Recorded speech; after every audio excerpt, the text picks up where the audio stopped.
Fundamental right in India. I am member of Legal Gyan channel. Today we will learn about fundamental right in India. Constitution of India Article 12 is definition of state. हमारे संविधान की article 12 में state की definition दी गई है. State किसे बोलते हैं? That the state include, state में क्या क्या शामिल है? The government and parliament of India. First of all state में पार्लियामेंट हमारी और हमारी यूनियन गवर्नमेंट शामिल है. And the government and the legislature of each state. Her state की सरकार और हर स्टेट की डेफिनेशन में आता है.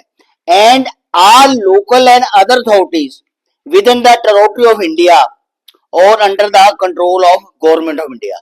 और हमारे इंडिया की टेरिटरी में जितनी भी लोकल अथॉरिटी आती हैं उनको सभी को हम स्टेट का दर्जा देंगे एज पर आर्टिकल 12. हूँ ये अथॉरिटी कौन सी है? जैसे municipality, panchayat, improvement trust, education institution, hospital institution, ऐसे जितनी भी अथॉरिटी हैं जो यूनियन गवर्नमेंट अथॉरिटी में है सभी को हम स्टेट का दर्जा देंगे. इट मीन के सभी पर अगर हमारे फंडामेंटल राइट हनन हो रहे हैं तो हम उन पर रिट डाल सकते हैं हमारे फंडामेंटल राइट के लिए. और अब बात यह होती है भी हम फंडामेंटल राइट किसे बोलेंगे? बुनियादी अधिकार किसे बोलेंगे? बुनियादी अधिकार हमारे मनुष्य अधिकार है जो हमारी सुरक्षा के लिए, जो हमारी हिफाजत के लिए लोड़ है, वो हम फंडामेंटल राइट हमारी रखवाली करता है. अगर हमारे फंडामेंटल राइट नहीं मिल रहे, हनन हो रहे हैं, तो हम स्टेट पर ये केस डाल देंगे. गवर्नमेंट ऑफ इंडिया एक्ट 1858 में फर्स्ट ऑफ ऑल हमारे कुछ रहते देने शुरू की थी, क्योंकि 1857 में ब्रिटिश गवर्नमेंट के विरुद्ध इंडिया के पब्लिक ने विद्रोह किया था. तो उसने उसको शांत करने के लिए first of all company east India company का राज खत्म कर दिया और गवर्नमेंट इंडिया एक्ट 1858 पास किया, जिसमें हमारे को हल्की फुल्की रहते देनी शुरू की. फिर उसके बाद गवर्नमेंट ऑफ इंडिया एक्ट 1909, फिर गवर्नमेंट एक्ट 1919, फिर गवर्नमेंट एक्ट 1935 में हमारे को हल्की फुल्की रहत देने की कोशिश की, मगर वो फंडामेंटल राइट नहीं थे. वो फंडामेंटल नाम पर एक आईवाज था, फंडामेंटल राइट के नाम पर एक आईवाज था. उन्हें हमारे को शांत करने की कोशिश की है ताकि हम दोबारा विद्रोह ना करें. The fundamental right in part 3 and article 12 to 35 constitution India. जेडे ये फंडामेंटल राइट है वो हमारे कॉन्स्टिट्यूशन के संविधान के पार्ट 3 में आर्टिकल 12 से 35 तक है. The constitution assembly largely borrowed the fundamental from USA Constitution, not Government of India Act 1935. हमारी कॉन्स्टिट्यूशन असेंबली जिसने हमारा संविधान बनाया है उसने फंडामेंटल राइट यूएस कॉन्स्टिट्यूशन से उधार लिए हैं, ना कि गवर्नमेंट एक्ट 1935 से. इसका कारण है हमारे जी संविधान सभा है उसने अप्रोक्सीमेटली 75% जड़ा है आर्टिकल हमारे गवर्नमेंट ऑफ इंडिया एक्ट 1935 से लिए हैं, जो कि ब्रिटिश का सबसे बड़ा एक्ट था, उसमें से लिए हैं. मगर जो फंडामेंटल राइट है वो फंडामेंटल राइट उसमें है ही नहीं थे. वो तो फंडामेंटल राइट के आईवाश किया था इंग्लिश गवर्नमेंट ने. तो इसलिए हमारी सभा को, हमारी कॉन्स्टिट्यूशन सभा को ये यूएस के कॉन्स्टिट्यूशन थे उधार लेने पड़े. नेक्स्ट आर्टिकल 30 सब clause 1, article 13 sub clause 1 of constitution India. All laws in force in the territory of India immediately before the commencement of the constitution in so far as they are inconsistent with the provision of this part shall to be extent of such inconsistency be wide।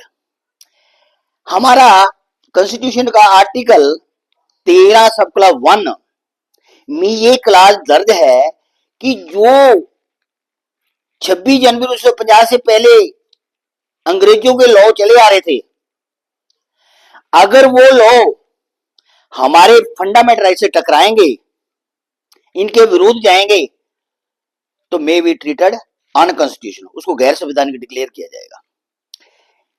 As approximately 1947 से पहले British government ने रफली 200 के करीब act बनाए थे, इनमें से 15 के करीब मेजर एक्ट बनाए थे। अब हमारी कॉन्स्टिट्यूशन सभा को कले कले लॉ की, कले कले एक्ट की व्याख्या करना का बहुत टाइम लगता था, इसलिए उन्होंने article 13 sub class 1 constitution India में एक क्लास डाल दी, अगर कोई पिछला लॉ जो इंग्लिश का बनाया है, जो ब्रिटिश का बनाया है, हमारे लॉ से टकराएगा, हमारे फंडामेंटल से टकराएगा, मे बी ट्रीटेड अनकॉन्स्टिट्यूशनल, उसको गैर संवैधानिक डिक्लेयर किया जाएगा। Next, article 13 sub clause 2, the state shall not make any law which inconsistent fundamental right shall may be treated unconstitutional. ऐसे ही अगर हमारी यूनियन गवर्नमेंट और हमारी किसी भी स्टेट की गवर्नमेंट कोई ऐसा लॉ बनाती है, कोई ऐसा लॉ पास करती है जो हमारे फंडामेंटल को टकराएगा, मे बी ट्रीटेड अनकॉन्स्टिट्यूशनल, वो भी गैर संवैधानिक डिक्लेयर किया जाएगा।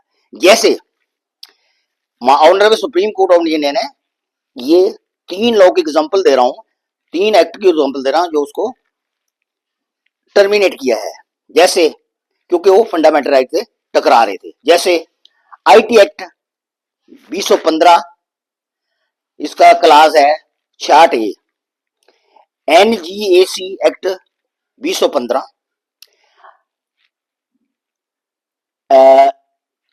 Act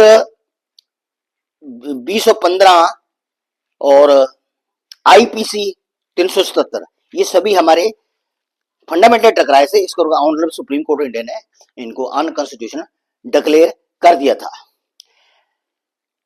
article 13 sub clause 3 sub clause A, law includes any ordinance, bylaws, rules, regulation, notification, custom and user having in the territory of India the force of law। और article 13 sub clause 3 sub clause ए में ये दर्ज है कि जेड़े हमारे ordinance हैं जो गवर्नर या राष्ट्रपति पास करता है, bylaws हैं कोई कार्यपालिका पास करती है, रूल्स कोई कार्यपालिका बनाती है, रेगुलेशन कोई कार्यपालिका बनाती है, नोटिफिकेशन कोई स्टेट गवर्नमेंट जारी करती है, कोई अनरिटन रूल सोसाइटी में चल रहे हैं, वो सभी को लॉ का दर्जा है। ऐसे नहीं जो पार्लियामेंट ने बनाया है वही लॉ है, ये भी सब as per article 13 sub clause 3 के द्वारा ए के अनुसार ये भी सभी लॉ है, इनको हम लॉ का दर्जा देंगे। Article 13 sub class 4, nothing in this article shall apply to any amendment of constitution made under article 368।